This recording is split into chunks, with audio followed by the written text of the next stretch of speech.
안녕하세요. 저는 두 딸을 두고 있는 엄마입니다. 제게는 듬직한 남편과 사랑스러운 두 딸이 있는데요. 누구한테나 가족은 소중한 존재겠지만 저는 좀 더 특별하게 사랑하고 있다고 말씀드리고 싶네요. 특히나 둘째 딸이 제게 남다른 아이입니다. 제 배 아파 낳은 자식은 아니거든요. 그러나 저와 몇 개라도 핏줄이 섞인 둘째가 서운하지 않게 현재 너무도 아껴주고 있습니다. 말했다시피 둘째는 저희 부부의 친자식이 아닌데요. 이걸 둘째 딸에게 밝히는 것이 참 어려워서 얘기를 미루다가 결국 둘째가 결혼할 남자를 데리고 왔을 때 알려주게 되었거든요. 둘째에게 모든 사실을 고백하기까지 정말 오래 걸렸는데 그간의 험난한 과정을 사연으로 써보고자 찾아왔습니다. 제게는 정말 존경하는 친언니가 한 명 있습니다. 당시 노는 걸 좋아하고 현실에만 집중하며 사는 저와 달리 언니는 늘 미래지향적이며 항상 앞날을 준비하는 사람이었어요. 언니는 늘 반장에 전교회장에 대학도 장학생으로 갔는데 저는 그에 반해 한참 못 미치는 수준이었죠. 부모님은 늘 언니를 자랑스러워하셨고 저 또한 언니의 발자취를 따라가고자 노력했던 기억이 납니다. 하지만 앞서가는 언니의 속도는 무서울 정도로 너무 빨랐는데요. 차마 제가 노력으로 따라갈 수 없게 높이 가는 바람에 제가 언니를 따라가는 걸 그만 포기해버렸네요. 그 때문에 저 스스로 언니와 제 처지를 더 비교했던 것 같습니다. 그렇다고 기분이 상했다는 걸 말하고 싶은 게 아닙니다. 제가 친언니의 승승장구를 온전히 축하할 수 있었던 건 아마 저희 집에서 부모님과 언니가 저를 두고 못났다고 비교와 구박은 하지 않아서 그럴지도 모르겠네요. 부모님과 언니는 오히려 저더러 하고 싶은 거나 원하는 걸 찾아서 하길 응원만 해주었고 무얼 하든 제가 행복하기만을 바랬습니다. 이런 가치관은 제게만이 아니라 우리 가정의 가훈이기도 해요. 식구들이 모두 착하고 마음 좋으니까 저는 사춘기가 오지도 않았던 걸로 압니다. 오히려 사춘기 당시 제가 식구들의 눈치를 보며 괜히 분란 일으키지 않도록 노력했죠. 친언니는 수석으로 의대를 나와 산부인과 의사가 되었을 만큼 똑똑한 인재였는데요. 그런데 제가 정말 놀랍다고 느낀 건 한국 의대가 아니라 프랑스 유학파라는 것이에요. 프랑스 의대생들 사이에서도 성적이 좋아서 교수님들의 관심을 한몸에 받은 걸로 알고 있습니다. 프랑스 유학을 끝내고 한국으로 돌아온 언니는 바로 국시를 친 뒤 레지던트부터 시작을 했는데 저는 이때만 해도 언니가 공부 괴물인 줄 알았어요. 공부에 임하는 자세도 저돌적인 데다가 언니가 시도만 하면 패스되는 시험들이 신기하기만 했거든요. 뭐든 척척 해내버리는 언니 때문에 초반에는 의사가 생각보다 되기 쉬운 일인가도 싶었네요. 아직도 부모님 집엔 언니의 프랑스 의대 졸업증과 의사 면허증이 자랑스럽게 진열되어 있습니다. 그런 화목한 분위기에서 성적 저조한 제가 기적적으로 대학을 가게 되었는데 언니에 비해 한없이 평범하고 어쩌면 보잘것없는 결과라지만 부모님과 언니는 무엇보다 기뻐해 주었어요. 제가 붙은 대학이 명성은 낮아도 원하는 전공을 택해서 간 것이기에 잘했다고 칭찬받지 않았나 싶네요. 제 전공은 다름 아닌 식품영양학과입니다. 저도 중학생 때부터 언니를 따라 병원에서 일하는 사람이 되고 싶었지만 병원 관련 공부가 저한테 너무 안 맞더라고요. 그래서 병원에서 일할 수 있는 모든 직업을 알아보다가 영양사라는 재미있는 직업을 찾게 된 거였어요. 아마 고등학교 말미쯤부터 꿈이 병원 영양사였을 겁니다. 언젠가는 언니가 일하는 병원에서 일하는 영양사를 꿈꾸며 즐겁게 학교를 다녔습니다. 제가 대학 졸업을 앞두고 국시 준비에 들어갔을 때 언니가 결혼을 하겠다고 남자를 데려왔는데요. 언니를 많이 좋아했던 저는 그날 처음 보는 형부를 앞두고도 살면서 가장 많은 눈물을 보였습니다. 결혼식에서도 마찬가지로 제가 너무 많이 우니까 언니가 되래 자신이 울 기회가 없었다며 웃음을 보이기도 했어요. 저희 가족은 그만큼 끈끈한 정으로 묶여 있었죠. 사실 형부는 제 눈에 언니에 비해 한참 능력이 저조한 편이었습니다. 형부 직업이 당시 무슨 카페 사장이었는데요. 듣자 하니 언니가 일하게 된 병원 1층에 입점한 사장이라 했던 것 같아요. 아무래도 대학병원 입지다 보니까 매출은 좋았다고 했으나 솔직히 언니가 좀 아까웠습니다. 언니한테 얼추 형부와의 스토리를 듣자니 형부가 먼저 치근덕거렸다고 하더군요. 여의사 하나 잡으려고 그곳에 카페를 입점한 게 아닌가 생각했을 정도로 저는 이상하게 형부한테 정이 안 붙었습니다. 그보다 제게는 다른 고민이 하나 생겼는데요. 더 이상 쉽게 만날 수 없는 언니가 결혼의 길로 떠났다 보니까 저도 평소엔 생각조차 하지 않았던 결혼에 대해서 진지하게 생각해 보았어요. 제가 제일 존경하는 사람이 친언니라서 언니가 하는 건 모두 따라하고 싶은 그런 욕구가 있었나 봅니다. 언니가 결혼하고 나서부턴 저 또한 결혼이 하고 싶은 거 있죠. 그래서 결혼한 언니를 따라 저도 당시 결혼을 무척 꿈이었던 걸로 알아요. 저는 취업의 첫 시작으로 어느 호스피스 병원의 영양사로 취직을 했습니다. 확실히 학교 공부와 실전은 천차만별의 차이가 나더라고요. 사회 일원이 되었는데도 제 몸은 아직 학생 신분에서 못 벗어나고 있는 거 아니겠습니까?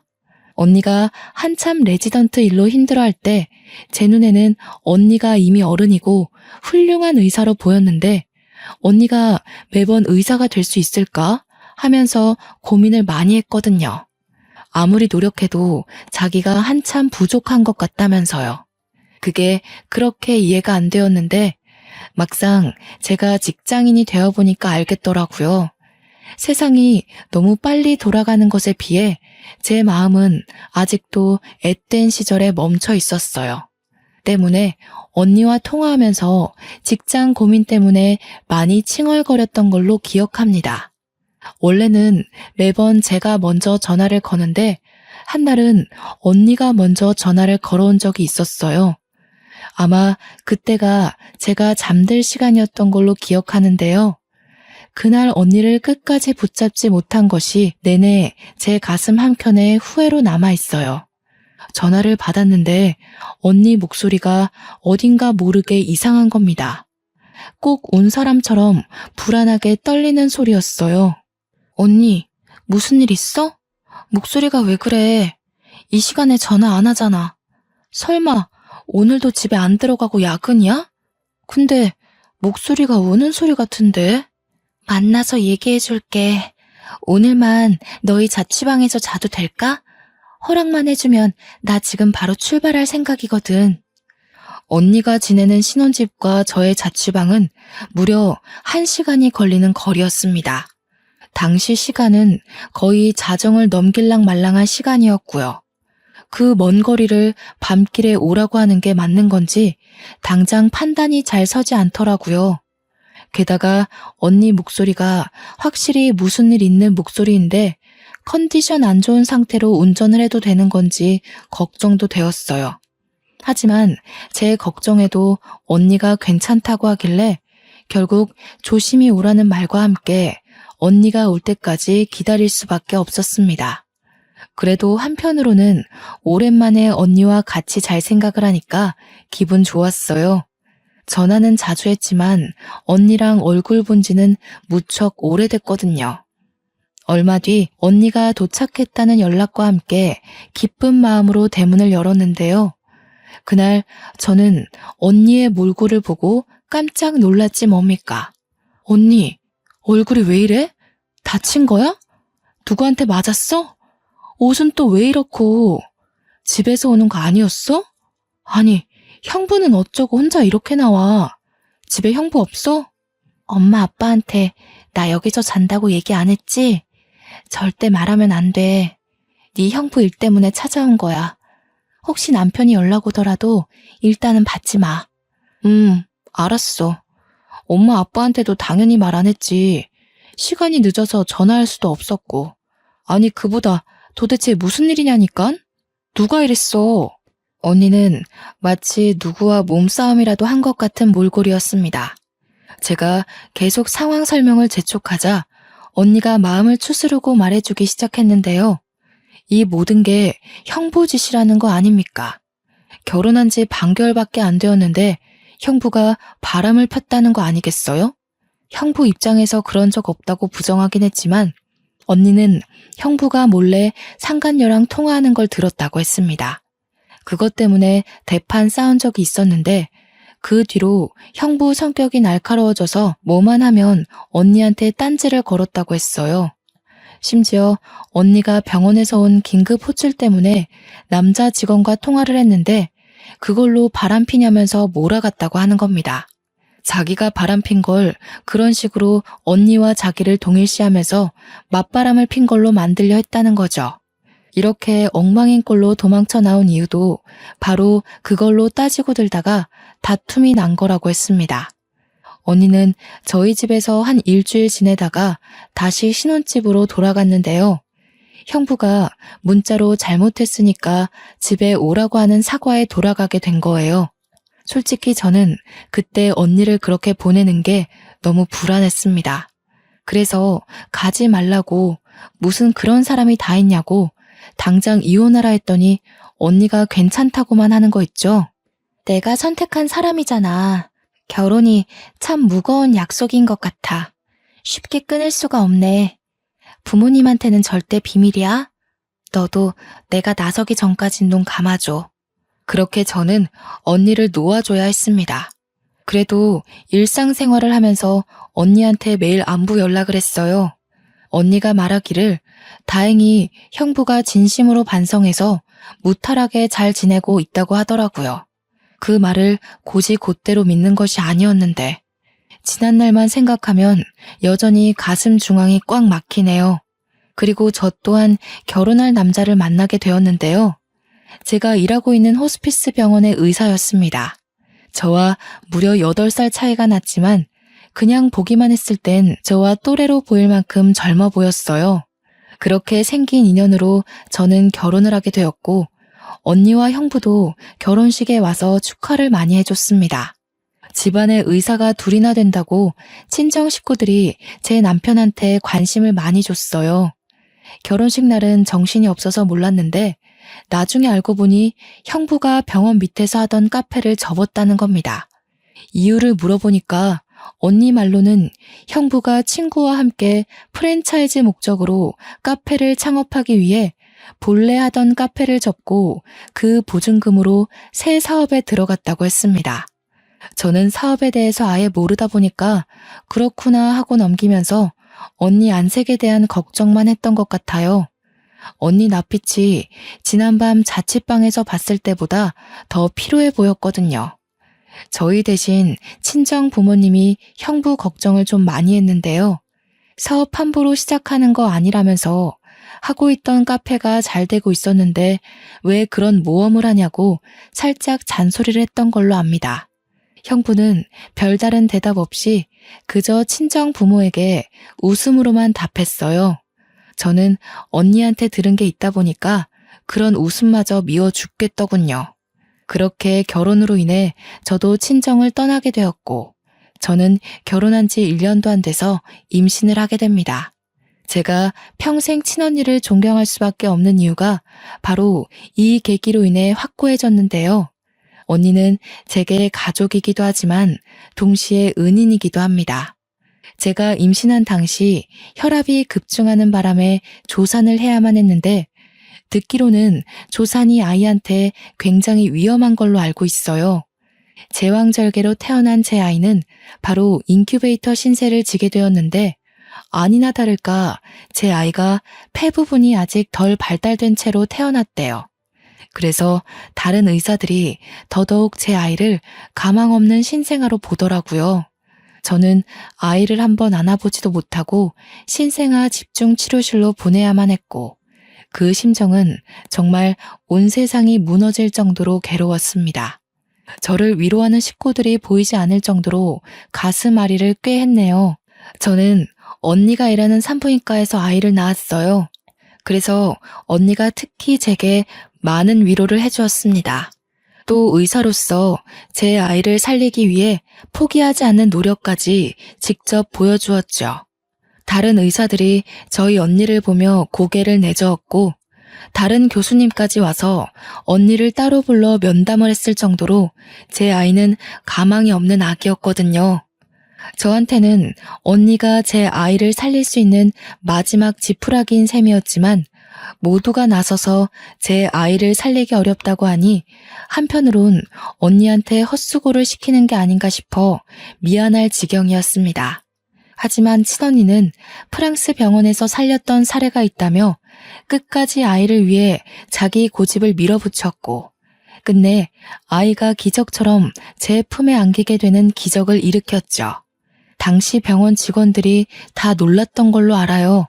그러나 제 품에 있으면서도 아이는 한 번씩 심장 박동수와 혈중 산소 농도가 엎치락 뒤치락이 심해서 안심할 수 없었는데요. 물론 그때마다 친언니의 끈질긴 노력 덕분에 아이는 어느덧 호흡기를 뗄 수 있었습니다. 제 아이를 위해서 친언니가 밤잠까지 설쳐가며 과로를 했는데요. 친언니는 제 아이에게만 유독 절실한 게 아니더라고요. 직접 눈으로 보니까 어느 신생아한테나 진심을 다하는 의사라는 걸 금방 알 수 있었어요. 너무 존경스럽고 멋진 의사라고 생각했지만 문제가 하나 있다면 부부관계에 소홀했다는 거예요. 일에 미친 사람이라고 욕먹으면서까지 친부랑 싸우는 일이 많았던 걸로 압니다. 옛날에 형부가 바람펴서 죄지었던 전적은 언니의 과욕에 묻혔을 만큼 이미 지난 일이 돼버렸고 다툼을 일으키는 근본 원인이 집에 잘 안 들어오는 언니의 일욕심 때문으로 바뀌어버렸습니다. 그러다 결국 못 참은 형부가 이혼을 요구해서 둘이 갈라서게 된 걸로 알고 있어요. 그런데 왜 하필 이렇게 버거운 시기에 축복이 찾아온 건지 형부와 갈라서고 난 후에야 언니는 뱃속에 아이가 있다는 걸 알게 되었는데요. 너무 걱정이 되었던 건 언니는 배가 불러 티가 날 때까지도 휴직을 안 내고 일을 했어요. 그 때문에 언니 체력은 바닥날 대로 바닥이 났죠. 그래서일까요? 아이를 출산할 때쯤 급격한 컨디션 저조와 여러 가지 스트레스, 과로로 누적된 체력이 더는 버텨주지 못하고 언니가 세상을 뜨게 되었습니다. 너무 괴로웠어요. 언니가 부모님께 알리지 말라고 해서 언니의 처지를 저만이 알고 있었는데 유일하게 알고 있는 제가 언니를 위해 아무것도 해주지 못했다는 사실이 미치게 힘들었습니다. 이 상황에 가장 미웠던 건 형부라는 존재였어요.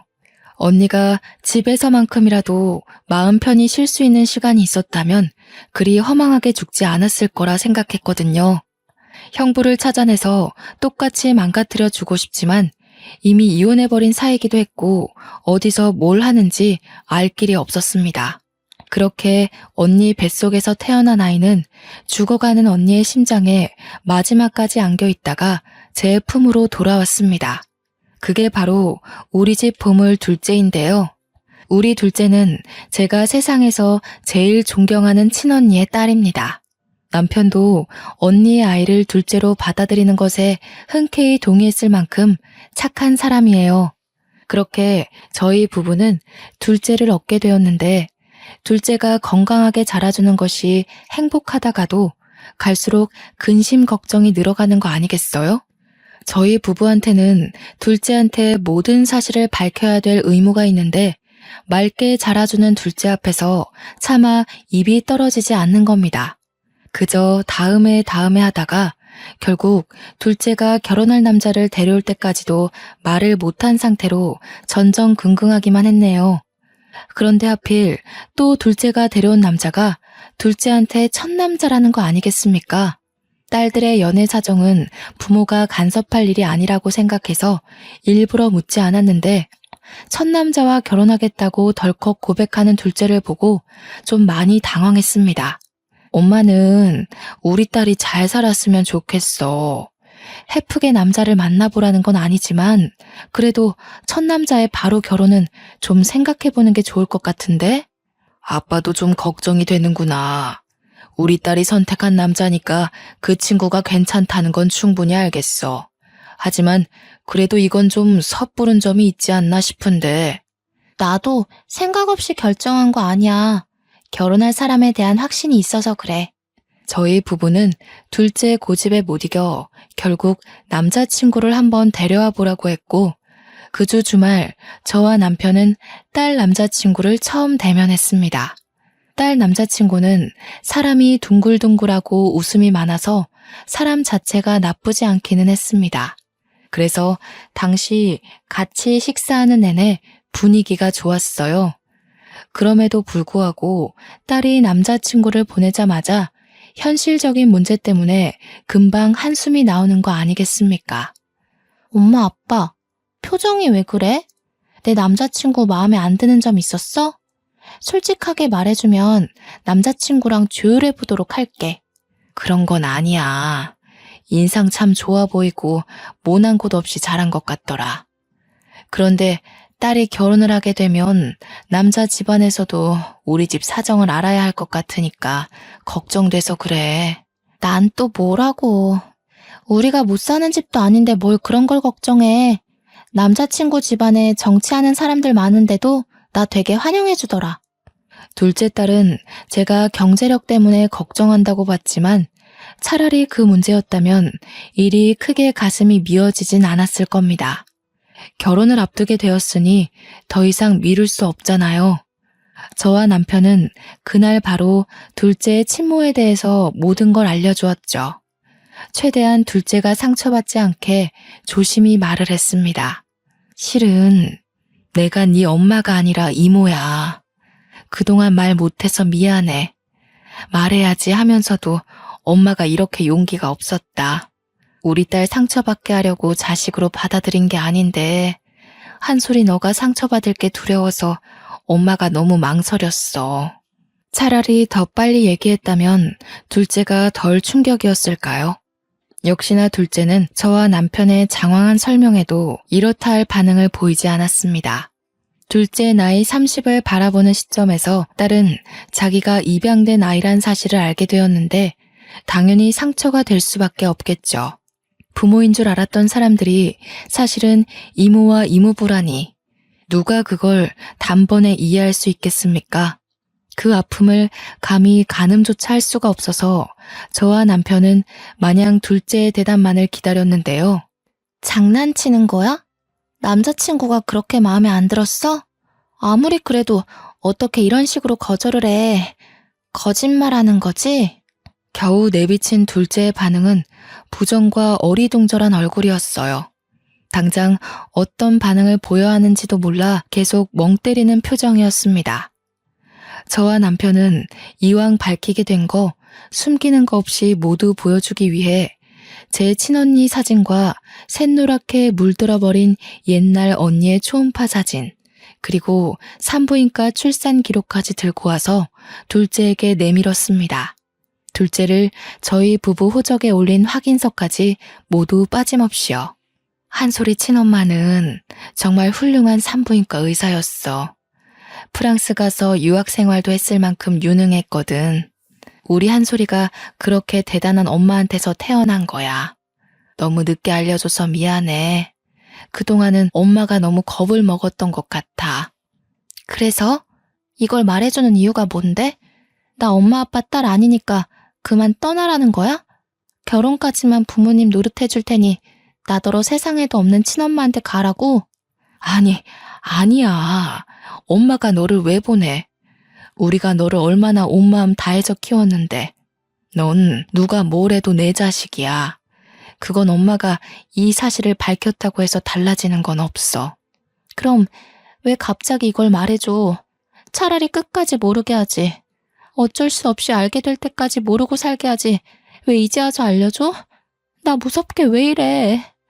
혹시라도 결혼하고 난 뒤 이 사실이 밝혀지면 남자 쪽에서 사기 결혼으로 걸고 넘어질까봐 더 이상 미룰 수가 없겠더라고. 엄마 아빠가 너무 이기적이었어. 미안하다 딸아. 유치원 때 이후로 한 번도 둘째가 겁에 질려 우는 걸 본 적이 없는데 얘기가 다 끝나고 나니까 둘째가 어쩔 줄 몰라 하며 눈물을 보이더라고요. 그 모습을 보니 너무 가슴이 아파서 말없이 둘째를 안아줬습니다. 그리고 저와 남편은 연차를 내고 둘째를 데리고서 친언니가 안치되어 있는 납골당을 찾아갔어요. 그 안에는 우리 둘째와 똑 닮은 친언니가 웃고 있는 사진이 있었고 그 옆으로 둘째의 어릴 적 사진부터 교복 시절과 대학을 졸업한 사진까지 놓여 있었습니다. 자식을 보고 싶어할 언니의 마음을 조금이나마 위로하기 위해서 제가 마련해 둔 건데요. 옛날부터 유독 둘째 사진을 많이 찍어둔 이유가 다 언니에게 바치기 위해서였죠. 언니, 내가 한솔이한테 너무 늦게 말해서 이제야 데려왔어. 미안해. 우리 한솔이 너무 예쁘게 자라줬지? 누굴 닮았는지 손재주가 얼마나 섬세한지 몰라. 언니가 직접 우리 한솔이 손도 잡아보고 해야 되는데 더 잘 키우지 못해서 항상 미안해. 너무 보고 싶다, 언니야. 제가 언니 앞에서 결국 눈물을 보였는데 그때까지도 둘째는 실감하지 못하는 얼굴이었습니다. 아마 사실을 안 지 이틀 만에 이 모든 걸 감당하기엔 벅찼던 것 같아요. 저는 둘째에게 주려고 그간 차마 주인 손에 쥐어주지 못했던 돌반지를 건넸어요. 네 엄마가 너 가졌을 때 얼마나 기뻐했는지 아니? 체력이 한참 떨어졌을 텐데도 네 초음파 사진만 보면서 그렇게 힘내서 웃던 사람이었어. 반지도 너 돌되면 줄 거라고 태어나기도 전에 사놓은 건데 네 손에 한번 쥐어주지도 못하고 저렇게 외롭게 가버렸다. 둘째는 손에 쥔 그 반지 때문에 사실을 조금씩 현실을 받아들이는 듯 했습니다. 그러더니 둘째도 그 반지를 보고 결국 영문 모를 눈물을 흘리더군요. 친언니 유구람 앞에서 처음으로 남과 같은 친모에게 엄마라고 부르는 둘째의 모습을 보니 제가 언니의 자식을 이제야 데려온 것이 한없이 후회가 되지 뭡니까? 언니가 이 순간을 얼마나 기다렸을까 싶더라고요. 언니한테 너무 미안했고 또 딸에게도 진짜 엄마에게 엄마라고 부를 수 있는 기회를 늦추게 만든 것 같아 죄스럽기만 했네요. 납골당을 다녀온 이후 저와 남편은 둘째가 우리를 원망한다고 하더라도 다 감수할 생각이었습니다. 저희에게 느낀 배신 때문에 호적에서 빼달라고 울분을 토해도 둘째가 원하는 대로 모든 걸 해줄 생각이었어요. 그러나 며칠 뒤 둘째가 저와 남편에게 하는 말을 듣고 내내 졸이고 있던 마음에 긴장이 탁 풀렸는데요. 둘째는 저와 남편을 전혀 원망하지 않았어요. 친자식도 아닌데 자식처럼 사랑으로 키워줬다고 오히려 고마움을 표현했죠. 제가 밝힌 모든 사실이 그동안 받은 사랑에 대해 반감을 일으킬 만한 문제는 아니라고 하면서 자기를 버리지 말아달라고 하더라고요. 엄마가 어떻게 너를 버리니? 그런 일은 생각해 본 적도 없고 있을 수도 없는 일이야. 내 품에 널 안은 순간부터 넌 내 자식이었어. 오히려 우리가 고맙다. 엄마 아빠를 받아들여줘서 너무 고마워.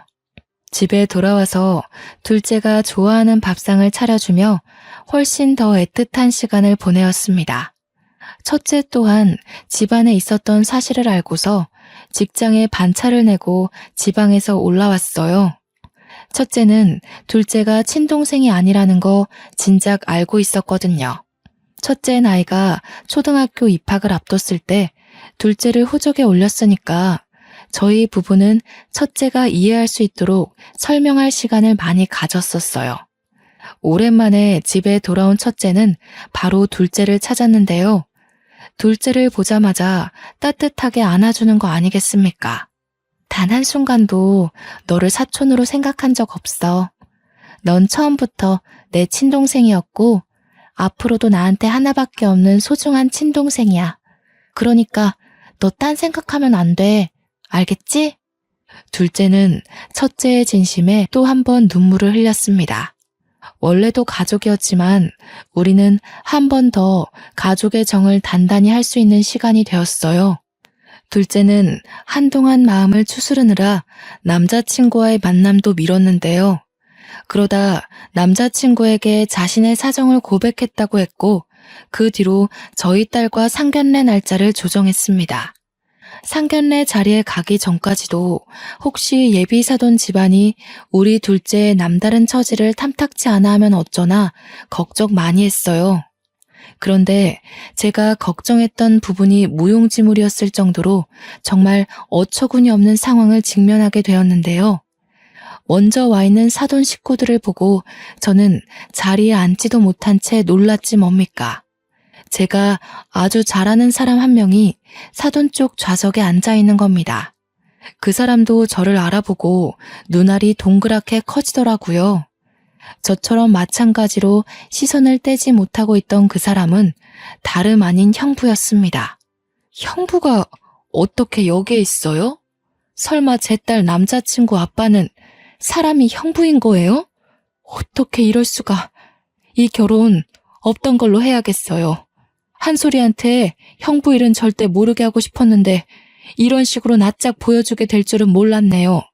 그동안 잘 지내셨나 봐요? 우리 언니가 당신 때문에 무슨 꼴로 떠났는데. 무슨 소리 하는지 모르겠습니다만 사람 잘못 본 거 아닙니까? 초면에 결례가 심하네요. 아들아, 너는 이런 저급한 집안이랑 연을 맺겠다는 거냐? 나야말로 이런 결혼 허락 안 해요. 저와 남편 빼고 모든 사람들이 영문도 모르고 앉아있는데 곧 얼굴이 붉어진 형부가 당황하며 앉은 자리에서 일어나더군요. 저는 형부를 보자마자 친언니 얼굴이 그 앞을 스쳐가며 그동안 형부에게 품고 있던 반감이 폭발해 버렸습니다. 때깔 좋은 형부의 얼굴을 보니 도무지 참을 수가 없더라고요. 무슨 짓이라도 저지르고 싶어서 식탁 위에 보리차를 들고 형부 얼굴에 퍼부어 버렸죠. 놀란 형부의 몰골이 쫄딱 젖어버렸는데요. 그때 형부의 새 부인이 벌떡 일어나며 저한테 소리쳤습니다. 어머머, 이봐요. 제정신이에요? 초면에 뭐 하시는 거예요? 문제가 있다면 대화로 풀 생각을 해야죠.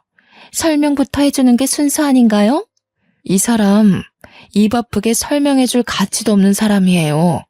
형부, 우리 언니 그렇게 때려가면서 이혼하자고 협박하더니 지금은 잘 먹고 잘 살고 있었네요. 이번엔 정치계통 사람들이에요. 어쩜 그렇게 돈 있는 사람만 잘 찾아다닌대요? 형부는 여자 돈 보고 결혼하는 사람이잖아요. 그래서 우리 언니 재산 떼먹으니까 좋았어요? 무슨 소리 하는 거야? 내가 언제 네 언니 재산을 떼먹었다고 그래? 이혼해서 재산 분할한 게 왜 떼먹는 거야? 법이 시키는 대로 했을 뿐이야. 가진 것도 능력도 없는 형부를 우리 언니는 책임까지 느껴가면서 끝까지 쥐고 있었어요. 언니한테 애가 있었다는 것도 몰랐겠죠. 당신이 돈 빼먹을 다른 여자 찾는 동안 우리 언니는 형부 때문에 극심한 스트레스로 출산하다가 세상을 떴어요. 뭐라고? 애가 있더니 그건 또 무슨 억측이야. 뭐가 어찌됐건 나는 모르는 사실이야.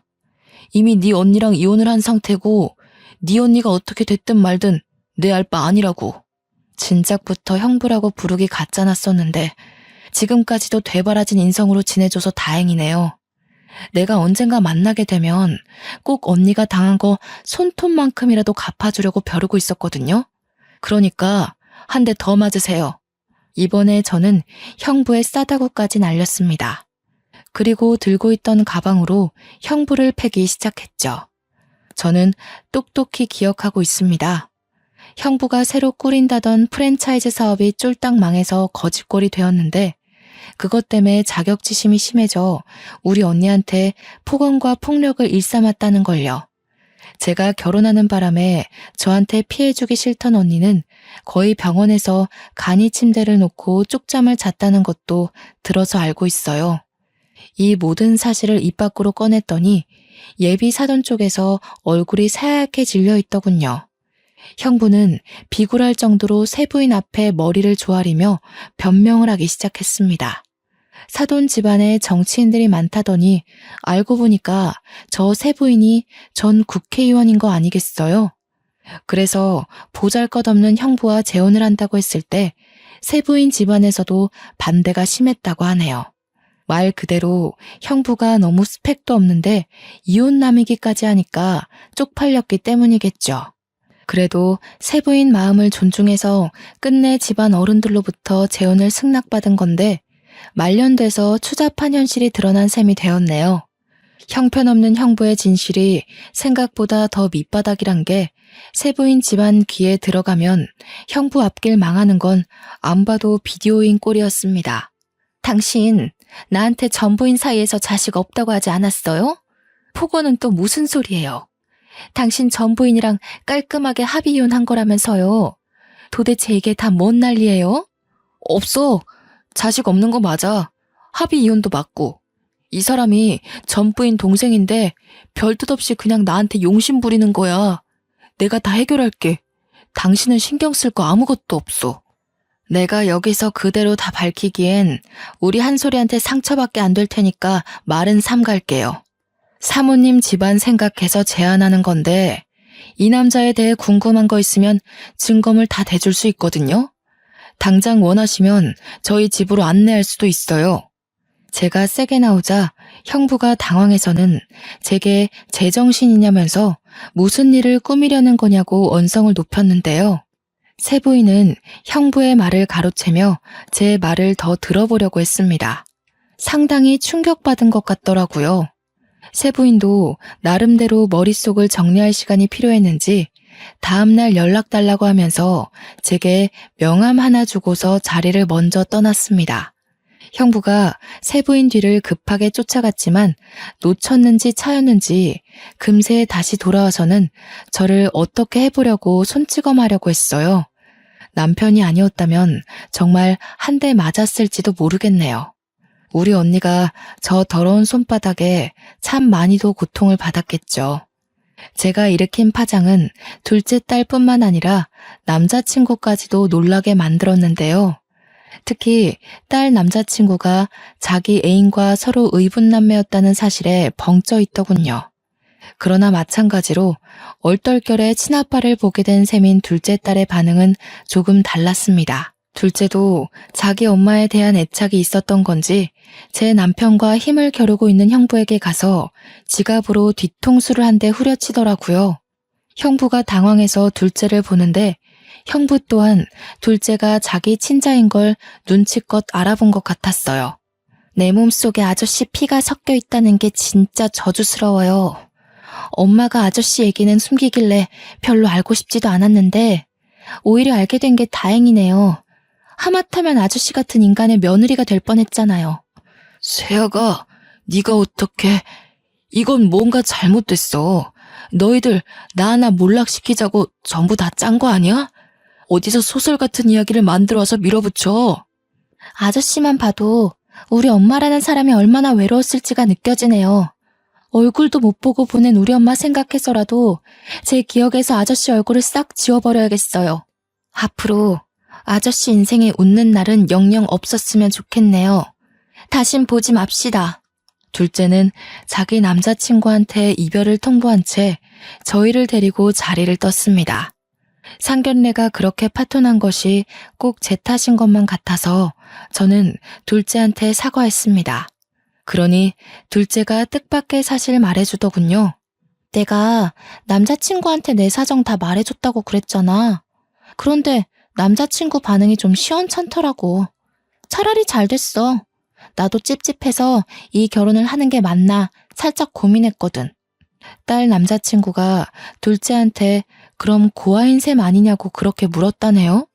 사람은 한마디 두마디 뱉는 게 결국 그 사람 인성이라고 아마 그 발언이 딸 남자친구의 본색이 아니었을까 싶어요. 사실 누구나 좋은 사람인 척, 너그러운 척 연기하는 건 쉽잖아요. 저는 다음날 연락을 달라고 했던 형부의 세부인에게 고민하다가 문자를 넣었습니다.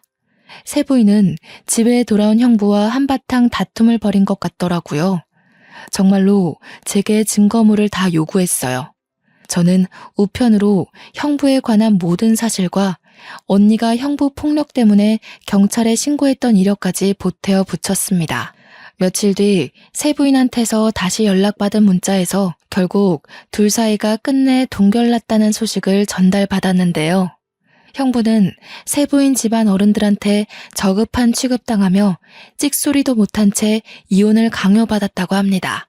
꼴 좋다고 생각하면서도 한편으로는 빈털터리로 쫓겨난 형부가 우리한테 보복을 하려고 길을 쓰고 찾지 않을까 뒤늦게 걱정이 되더라고요. 다행히 1년이 지난 현재까지 그 꼴을 다시 본 적은 없네요. 원래도 연락으로 알 길이 없던 사람이다 보니까 어디서 뭐라고 사는지 전혀 몰라요. 그러나 감히 제가 추측하자면 이젠 능력 좋은 여자 만나서 인생 펴기엔 너무 늙어버렸지 않나 싶어요. 때문에 분명 밑바닥 신세를 피하지 못하고 망가졌겠죠. 자기 주제도 모르고 많은 걸 탐내다 보니 주머니가 감당 못하고 터져버린 거 아니겠어요? 그 사람은 진작 밑바닥을 기었어야 할 처지인데 그나마 가지고 있던 젊음이라는 카드 한 장만으로 참 길게도 버텨오지 않았나 생각이 듭니다. 마음 같아선 다신 제게 못하도록 생을 뜨게 만들고 싶단 생각도 했었지만 아마 우리 언니가 저를 그리 괴로움 속에 살게끔 내버려두지 않았을 것 같아요. 그 남자에게 가장 힘이었던 능력 좋은 아내한테 버림받게 했으니 그걸로 반은 갚아줬다 생각하렵니다. 다신 보는 일 없길 바라나 혹시라도 또 만나게 되는 날이 온다면 저는 똑같은 방법으로 그 남자가 밑바닥 생활을 청산하지 못하게 발목을 잡을까 해요. 그 남자가 저에게 겁을 먹고 평생을 트라우마로 기억하며 무너지길 바랄 뿐입니다. 세상이 좁다는 게 저한테도 해당되는 일인 줄은 몰랐는데 아무래도 언니가 이러한 자리를 만들어준 게 아닌가 싶어요. 언니가 저를 통해 형부한테 복수를 하고 싶었는지도 모르죠. 그럴 거라 생각하고 저도 그 남자를 그렇게 망쳐놓았던 것도 있었네요. 평생을 남의 인생 망쳐보는 짓 같은 건 해볼 엄두도 못 내던 제가 반은 미쳐서 그 남자에게 보복했던 것 같은데요. 지나서 생각해보니 그 순간이 참 두려운 상황이었던 거 있죠. 그래도 큰일을 해결해버렸다 보니까 저희 가족에겐 더 없는 평화가 찾아왔습니다. 첫째는 지방 생활을 하고 있지만 둘째는 결혼이 파토나는 바람에 여전히 집에서 직장을 다니고 있거든요. 일부러 결혼을 망치려던 건 아니었지만 이대로 둘째와 함께 조금 더 사랑할 수 있는 시간이 늘었으면 좋겠다는 생각이 드네요. 최대한 나쁜 짓을 안 하고 살아가려 했는데 제 손으로 누군가의 인생을 망쳐버렸다 보니 가끔씩은 참 죄책감이 들 때가 있어요. 이 감정은 상대가 원수건 말건 상관이 없는 기분인 것 같아요. 그때마다 착한 제 남편이 곁에서 위로해주지만 그럼에도 이렇게 한 번씩 올라오는 감정들이 있네요. 이 사연을 쓰면서도 제 감정이 화가 났다, 자책했다, 정신없이 날뛰었답니다. 이마저도 제 스스로가 극복해야 할 숙제로 남겠죠. 부디 언젠가 친언니와 함께하는 날이 다시 오게 된다면 언니한테 칭얼거리고 싶어요. 처한 현실들이 너무 힘들었지만 언니 생각 하나로 모든 걸 이겨냈었다고 말입니다. 아마 심성 고운 제 언니는 오히려 저더러 고생 많았다고 사과를 하지 않을까 싶네요. 이 시간 내내 제 딴에는 참 길었던 사연으로 느껴집니다. 마치 당시로 돌아간 것 같아서 중간중간 가슴이 꽉 막히는 듯한 기분을 느끼기도 했어요. 그래도 글을 마무리하게 되니 제 마음도 같이 정리가 된 것 같아요. 왠지 모르게 개운합니다. 이젠 저의 앞길에 이보다 더 큰 방지턱은 없을 거라 생각이 들어요. 지나간 과거에 제 기억을 묶어두지 않고 행복할 미래만 바라보고자 노력해야겠습니다. 그만 사연을 마치도록 하겠습니다. 감상해주신 분들 모두 행복하길 기원할게요.